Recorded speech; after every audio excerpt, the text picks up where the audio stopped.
Yaranyandikiye message kuri WhatsApp. Yego ariko gusuhuza. Yaranyandikiye ngura umukozi w'Imana ngo ndi kumva nshaka kunsengera. Yego. Ndamubwira ati humura umwana araza. Abariko mubwiye. Yego. Bura wenda yavuze ati no kunyirengagiza ariko nyuma yaho yarambye ati narinzi kariki ari ibisanzwe. Ariko nsanze Imana ikurimo. Haleluya. Itavogera. Yego. Amumagaje bundi. Ngo mbabarira ngo nsengere. Ndamubwira ati cyo kibazo cy'umwana wawe ufite. Uru kuvuga ngo yabuze. Ntabwo yabuze araza. Bigera nta nubwo yarabikubwiye. Nta yarabimbwiye. Aranyandikira ngo yakomeje kubura. Ndamubwira ati ariko waceceka. Ngo no kujya byananiye wakwirira ku mwana araza. Ahari kafite security kari uko ari kwitekereza. Byageze nko mu masaha ya twavuganye mu gitondo nka saa 3 byageze nko mu masaha 9 yayagiye nimugoroba nkejo aramuhamagara mu gitondo amamagara nijoro. Ndamubwira ati humura araza. Yego. Yaramumagaye nta garuwa mu Rwanda. Yego. Angije rambyanga ariko ngo none ngo none ibyo bintu maga muri kuvuga ngo ko ndi kumva byose ubizi kandi uri mu Rwanda none ubwo turi kumwe wareba ibimeze ute. Yego. Ndamubyanga Imana ntabwo irebaga ngo abantu bari kumwe gusa. Imana irebaga nibiri kure. Kuko Imana itanga iyerekwa. Imana ireba mu mutima. Namubyango igikuru n'umutima. Yego. Arangije abatisha ati noneho ati none ndumiwe. Ati narinzi karisikamo. Yego. Uri hari abantu bamamagaraga bakavuga ati narinzi karisikama narinzi ko ariko benshi bagira ute baremera. Yego. Yes, reka mbasuze bakunzi ba Concorde TV show aho merose mu Rwanda mu ntara enye ndetse no mu mujyi wa Kigali. Ayo mahanga mwumva ikinyarwanda ndabasuhuje. Imana amoro nibane namwe kandi bahe umugisha nk'ibisanzwe ndihatuma Imana Concorde. Reka ngushimire wakanze subscribe ukadushyigikira tukaba tuku umuryango mugari nawe ugiye kubona iki kiganiro bwo bwa mbere ukayikandaho ngusabiye umugisha. Yego nafashe urugendo nagiye gusura umukozi w'Imana. Wakwibaza uti umukozi w'Imana nagiye gusura ninde? Ni iyihe mpamvu nafashe urugendo nkajya kumusura? Umukozi w'Imana nagiye gusura yitwa Manishimwe Julienne mama Oruga. Twagiye dukorana ibiganiro byinshi ariko burya ibihamya birivugira. Reka tuve mu magambo ahubwo tujye mu bikorwa. Yego hari umuntu wamamagaye ari mu gihugu cyo mu Bubirigi. Ambwa ati Concorde reka ngusabira umugisha. Ati umugisha kubera iki? Ati kuko wazanye umukozi w'Imana Manishimwe Julienne mama Oruga. Ikiganiro ndakireba mwari mwanditseho ngo ngiye ukimvugisha cyangwa ukimpamagara Imana imbwira ibyawe. Ndabagana reka abantu reka ngerageze ndebe. Ndangije mfata WhatsApp ndamwandikira nti muraho neza mukozi w'Imana. Niryo jambo gusa namwandikiye. Ntungurwa nuko yansubije ati uraho neza. Ati ufite ikibazo cy'umwana wabuze utaza ahantu ari. Ariko iyeri rambwiye ngo ejo umwana araza ahara aratuje humura nta kibazo afite. Ati kandi ntabwo nari mbimubwiye. None rero ugende nge ntago nashobora kujya kuri kamera ariko ibyo bintu mubivugeho muhamye yuko Imana ikora itagibeshya isezeranya igasohoza. Nirwo rugendo najemo utangira ikiganiro kandi unakirangize. Murakoze.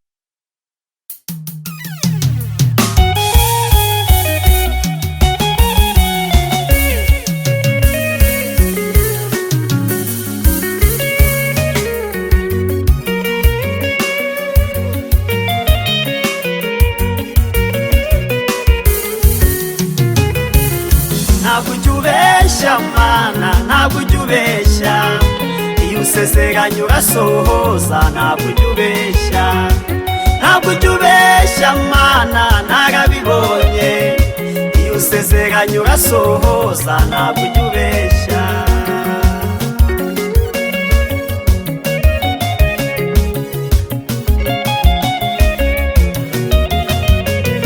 Ntabwo usezeranya umuntu inka ngo umuhe ihene cyangwa gusezeranya imodoka nyuma umuha igare. Ibyo bikorwa n'abana b'abantu batagira ubuntu, kandi wowe Mana yanjye wuzuye ubuntu. Ntabwo usezeranya umuntu inka ngo umuhe ihene, cyangwa umusezeranya imodoka nyuma umuha igare. Ibyo bikorwa n'abana b'abantu batagira ubuntu, kandi wowe Mana yanjye wuzuye ubuntu. Shimwa, ntabwo ujya ubeshya Mana, ntabwo ujya ubeshya. Iyo usezeranya urasohoza, ntabwo ujya ubeshya. Ntabwo ujya ubeshya Mana, narabibonye. Iyo usezeranya urasohoza, ntabwo ujya ubeshya.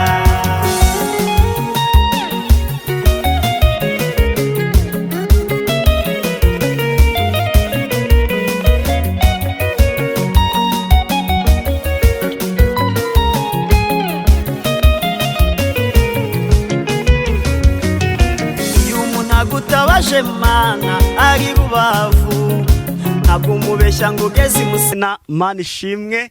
Julienne mama Oruga, haleluya, amen. Yesu ashimwe, Yesu ahimbazwe burundu. Amakuru ni meza. Urakomeye? Ndakomeye, ndashima Imana. Imana irakurinze. Iracyandinda. Uyu munsi twiteka izingahe? 30 z'ukwezi kwa kangahe? Kwa 3.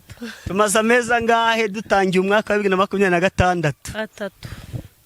Wayabonye mwika ya mezi? Aya mezi nayabonyemo muri byo yaravuze ngo umunezero n'umubabaro byose binzaniramo amahoro. Nabonyemo ibyiza, mbonamo n'ibibi. Yego. Ariko muri byo byose mfatanyije n'Uwiteka kugira utekwe muhereza icubahiro. Icyubahiro nike iteka ryose. Amen. Yego, reka tujye mu mwanya wo gusenga ugambwa Imana ize kutuyobora muri iki kiganiro.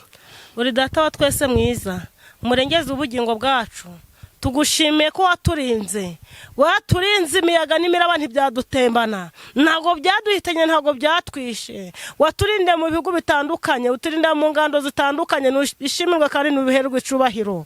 Uyu mwaturi imbere z'ubwiza bwawe, reka amaraso yawe atweze, atuboneze. Akimara kutweza, dusengeye umwanya tugiye kwinjiramo, umwanya wo kumva ibyawe, umwanya wo kumva ijambo ryawe. Mbere ya byose tumarire twakaraba, turavuze ngo twezwe nawe. Amaraso yawe adutunganye Kristo, nukuri utunganye buri mwe, utunganye ufite umutwaro. Hari umutwaro w'ibyaha, hari umutwaro w'uburwayi, hari umutwaro w'ibigeragezo, hari umutwaro w'amadeni, hari umutwaro Kristo, hari umutwaro w'imvune, hari imitwaro ziratandukanye. Ariko turavuza Kristo, izo zose uziduture kuko uri Uwiteka Imana ishoboye byose. Uri umushumba mwiza, ujya uragira ntuzimize. Turacari imbere z'ubwiza bwawe, reka ibyo ukora n'ibyo ushima byo bitubaho mu izina ryawe gira Yesu Kristo umwami wacu, amen. Yego, fora tariki ku cyumweru hazaba iki?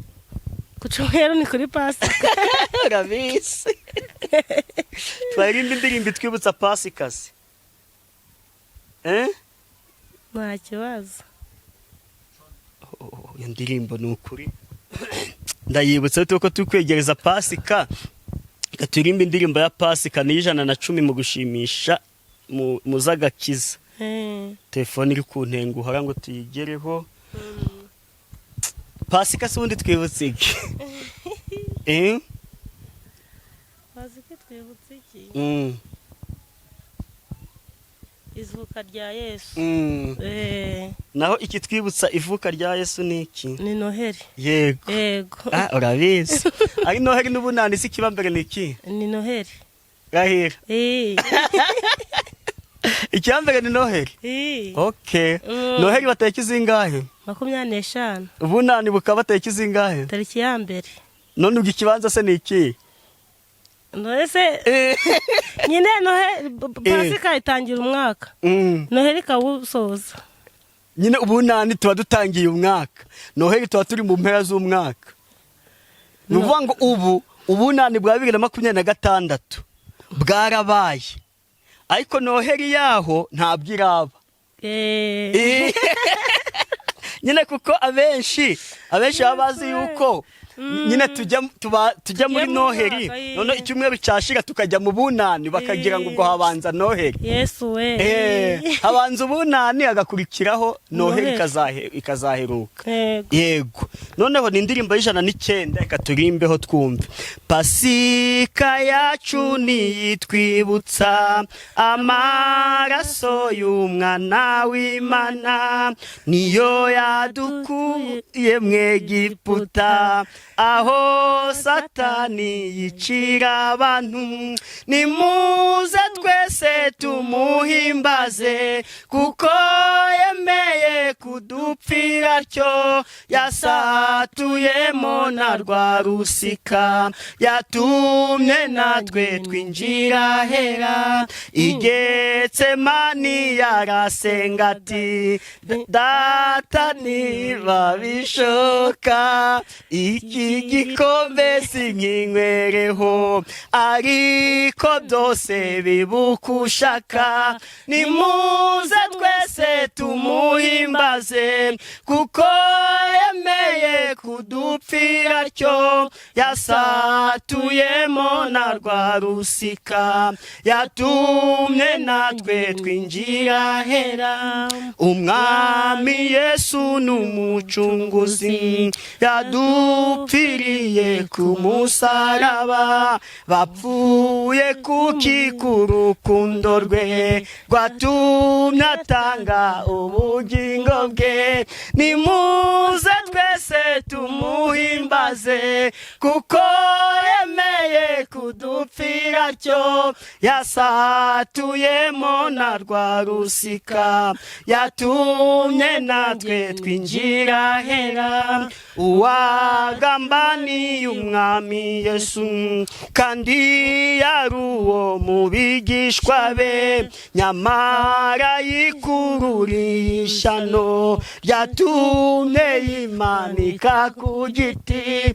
Nimuze twese tumuhimbaze kuko yemeye kudupfira atyo yasatuyemo na rwa rusika yatumye natwe twinjira hera. Nuko ku isaha ya gatandatu hose habahubwira kabiri gafasha amasaha 3 yose gagejeje mu isaha ya 9. Nimuze twese tumuhimbaze kuko yemeye kudupfira atyo yasatuyemo na rwa rusika yatumye natwe twinjira hera. Yasatuyemo na rwa rusika yatumye natwe twinjira hera. Iyo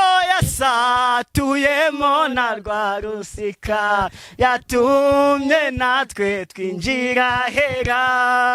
Reka dusubiremo igice kivango Getsemani. Yego haleluya. Amen. Getsemani ubwo Getsemani Yesu arasenga ati data niba dashoboka iki gikombe sinkinywereho ariko byose bibukushaka. Nimuze twese tumuhimbaze kuko yemeye kudupfira atyo yasatuyemo na rwa rusika yatumye natwe twinjira hera. Yasatuyemo na rwa rusika yatumye natwe twinjira hera. haleluya. Amen. Getsemani ubwo yasengaga yabize ibyo yabivanze n'amaraso arimo biti nijoro ari wenyine aravuga ngo data nimba bishoboka iki gikombe sinkinywereho ariko biteka ubuko ngewe nshaka ahubwo bibuka ushaka. Uyu mwanya nkuzana ijambo rivuga ngo nkuzana itangazo rivuga ngo reka ibyawe Yesu abigenge, reka ibyawe Yesu abitegeke. Ubwo benshi batene kutayabodosanse gerere morakide ubwo benshi bategereje ngo ibyaba ngo nukuri bimenywe n'abandi, wewe nkuzana ijambo rivuga ngo ibyawe bimenywe n'Imana. ubwo Yesu yasengaga Yuda ntabwo yari abizi ibigiye kumubaho, ariko Yesu yari abizi. Yari azi ko Yuda yarangije kumutanga mu maboko, ngo ariko na Yuda yaramutanze nawe yimanitse ku giti. Bamuhaye ibiceri 3. Yego, ibiceri 30. Ibiceri 30 kugira ngo Yuda ngo ubunini wabikaga n'amafaranga. Yuda akundaga amafaranga, ariko ngo bamuguze ibiceri 30. Ariko Yesu we yarangije kuja mu iyerekwa. Ndakwinginze reka Yesu akugire mu iyerekwa aho kugira ngo umuntu akugire mu iyerekwa. Bamwe biringiye ubutunzi, abandi biringiye amagare n'amafarashi, ariko Imana twiringiye iri hejuru ya byose. Yarasenze, arasenga, ageragiye abiri ibyuya bivanze n'amaraso, arira ngo Kristo data mwami Mana nyir'ijuru n'isi data, nimba byashoboka nawe ni nk'ikibazo urimo. Ari igihe umuntu agira ikibazo akumva ko cyakemurwa n'abavandimwe, ariko ari igihe abavandimwe bakwihinduka, ari igihe amaboko amwe kurekura, ari igihe amaboko amwe kurekura. Ariko iyo wiringiye amaboko y'Uwiteka arakuramira kongera akaguhagarika. Nawe hari Yuda. Ubundi naje mfite ijambo rivuga ngo Imana igukureho Penina. Yego, iryo jambo nigena byandayemo nagirirwanye. Mana ndikumva nshaka kubya abantu ngo Imana ibakureho Penina. Babwire Penina wari we. Ndikumva nshaka kubabwira Penina. Penina yari mukeba wa Hana. Penina aza kubyara, ariko yari inshoreshye, yari umugore wa kabiri. Noneho Penina aza kubyara, ariko Hana we ntiyarabyaye.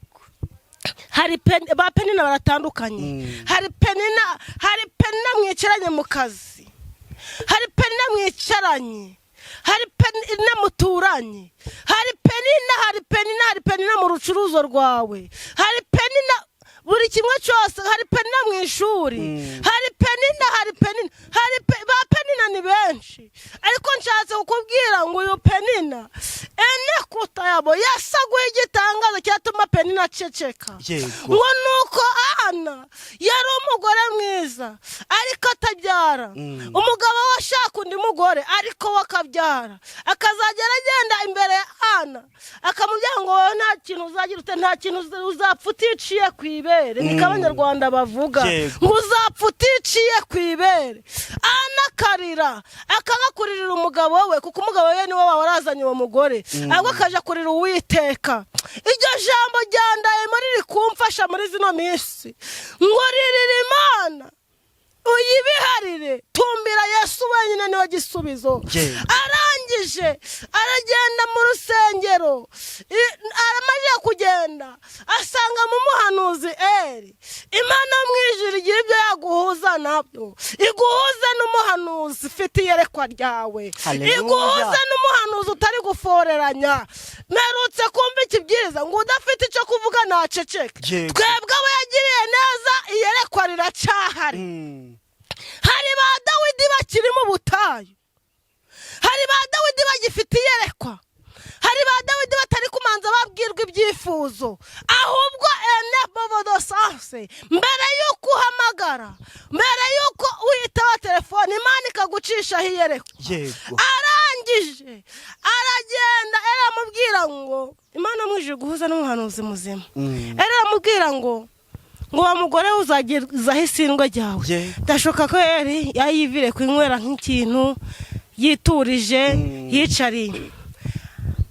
Imana ntago yamuhaye iyerekwa rya Hana. Aramubaza ngo mbese uzagezaho isindwa ryawe. Hana aramubwira ngo uteye kwibwira ko ndi umugore w'ikigoryi, cyangwa uteye kwibwira ko ndi umugabo wabuze ubwenge, kuba nicaye kuri YouTube, uteye kwibwira ko nabuze icyo nkora, uteye kwibwira. Ari abantu banzitsaga bakumva yuko niba utabitabye agahita kuhahereza message ngo dururu ngo ubwo namara mu kubagushaka. Yesu we nje numvaga bimbabaje cyane, kandi mu gihe ndi gufasha undi nuko hasigaye aramubwira ngo ahitaje mu iyerekwa, aramubwira ngo genda urye kandi unywe, kuko Imana yumva wishe gusenga kwawe kindi cy'igihe uzaba usigatiye umwana w'umuhungu. Arangije enebodosanse yasize umugabo we n'umugore we bari kurya inyama n'imitsima. Arangije aragenda arafungura, yarayasamye iryo joro. Haleluya. Nawe ndanga gutangariza ngo ikibazo cyo wari ufite Uwiteka Imana nyir'ijuru n'isi arambwiye ngo gisohokemo kuko Uwiteka atanze igisubizo. Niyo iwanyu bwaba bwije iryo joro Yesu aguhaye igisubizo. Iwanyu nimba ari ku manywa aya manywa Yesu atanze igisubizo kuko ari Imana ishoboye byose. Imana iguhuje n'ibyawe, Imana iguhuje n'umuntu ufite iyerekwa ryawe. Imana idakiranirwa ngo yibagirwe imirimo. Ni Imana rema, ni Imana yubaka kandi gasenya, ishoboye kubaka ibizima igasenya ibibi kuko ari Imana idakiranirwa ngo yibagirwe imirimo. Nukuri mu gihe Getsemani mbese nawe uri gusenga ute muri zino minsi?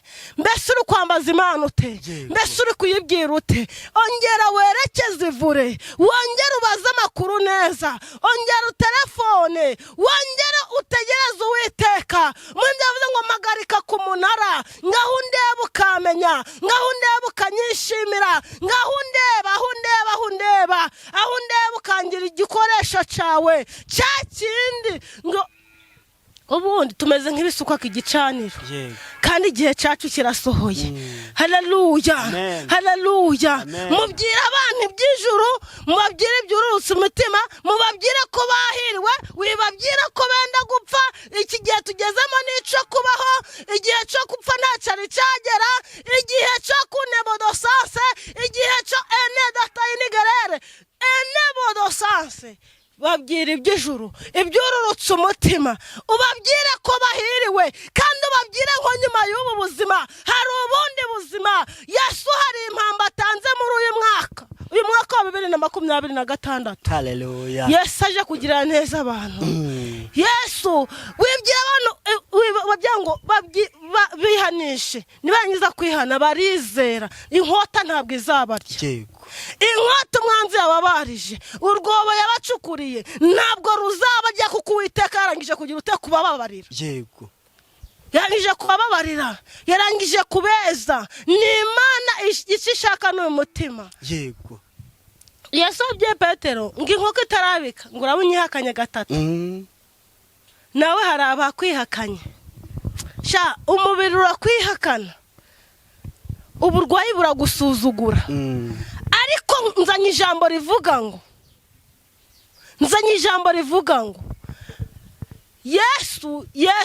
Yesu azanye ubutabazi. Hari abakwihakanye. Petero yihakanye Yesu azi ko atazazuka. Yemeye akazazuka, yaravuga ati nari ndi kumwe nawe. Byashoboka ko bamanikana ku giti bose bagapfa bakazazuka. Ariko ntabwo iryo yereko yari arifite.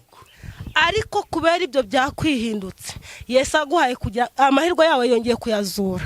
Yesu yongeye kuzura ibiganza byawe. Yesu yongeye kuguhira kuko ari Imana idakiranirwa ngo yibagirwe imirimo. Ni Imana itabura uko yabigenza. Ni Imana itanga ihishurirwa rizima. Ni Imana. Umuntu umwe yaramumagaye ntabwo ari uwo mu Rwanda. Arangije arambwira ariko ngo none ngo none ibyo bintu mwaga muri kuvuga ngo uko ndi kumva byose ubizi kandi uri mu Rwanda, none ubwo turi kumwe wareba ibimeze ute? Ndamubyanga Imana ntabwo irebaga ngo abantu bari kumwe gusa. Imana irebaga n'ibiri kure kuko Imana itanga iyerekwa. Imana ireba mu mutima. Namubyango igikuru n'umutima. Arangije abatisha ati noneho ndumiwe. Ati narinzi karisikama. Uri hari abantu bamamagaraga bakavuga ati narinzi karisikama, narinzi ko ariko benshi bagira ute baremera. Kuko umuririmbyi yaravuze ngo abatakwemera izabemeza. Wowe Imana apfa kubikwemera, emerwa n'Imana, abantu bazakwemera nyuma kuko ari Imana ishoboye byose. Iyo Imana yarangije kukwemera isohora itangazo, kandi itangazo Uwiteka yasohoye nta warisiba. ipfukiranyaga y'amatangazo yose nka kwa kundi Mose yarambitse inkoni hasi ikamera za zindi zo muri Egiputa zose niko inzandiko zikuriho urwo Uwiteka asohoye rugiye kumera izindi kuko ari Imana ishoboye byose ni Imana izanye umuco ni Imana izanye umuri ni Imana izanye ubutabazi ni Imana yihutiye gusubiza ibyawe kuko ari Imana nyamana n'umuntu yaramumagaye ejo bundi ngo mbabarira ngo nsengere ndamubwira ati cyo kibazo cy'umwana wawe ufite uri kuvuga ngo yabuze ntabwo yabuze araza bigera nta nubwo yarabikubwiye nta yarabimbwiye aranyandikira ngo yakomeje kubura ndamubwira ati ariko waceceka ngo no kujya byananiye wakwirira ku mwana araza ahari ko afite sekirite kari uko ari kwitekereza byageze nko mu masaha twavuganye mu gitondo nka saa 3 byageze nko mu masaha 9 yayagiye nimugoroba nk'ejo yamuhamagara mu gitondo amuhamagara nijoro ndamubwira ati humura araza naye ninaniriwe ati humura umwana araza ati si urabibonye ngiye humura umwana araza none ufite ikihe kibazo kari icumwa ati ni icumwa yaramamagaye ati pe ati nukuri yaje ati yaje ati yambwiye ngo yagiye ahantu ngo kwitekerezaho kumva ashaka kwicara wenyine ndamubwira ati si none Imana si yakoze kandi ndamubwira ati mwiyora umwana ntibamushimuye umwana nta kintu yabaye ntiyapfuye ahari afite sekirite yimereye neza na telefone yanze kuyita bakubwira niwe wayikuyeho bari kumuhamagara nticemo kandi yaraguhamagaye ntabyo akubwiye ntabyo yaranyandikiye message kuri WhatsApp ariko gusuhuza yaranyandikiye ngura umukozi w'Imana ngo ndikumva nshaka kunsengera ndamubwira ati humura umwana araza abariko mubwiye bura we nagiye yavuze ati nukunyirengagiza ariko nyuma yaho yarambye ati narinzi kariki ari ibisanzwe ariko nsanze Imana ikurimo haleluya itavogera aregarije ari umunsi Imana dukura igisuzuguriro yerekwa rikaboneka nubwo waba warasuzuguwe n'abantu ariko Imana ntigusuzugure wagize ngo usuzuguwe n'abantu Imana ikakwemereza ngo hari icyo byaba bitwaye ntacyo Imana yo mwijiri ikora nk'Imana namubwiye ati humura ibyo ni ibigize ute ni ibisanzwe kandi noneho abantu nkunda kubasubiza kuri message bakavuga ati burari yadusuzuguye yadusuzuguye ariko icyo niba namubwiye ati humura biragenda gutya ukampamagara cyangwa ukanyoreza voice ngo byagenze gutya byabaye nkuko abantu banyisege birabaga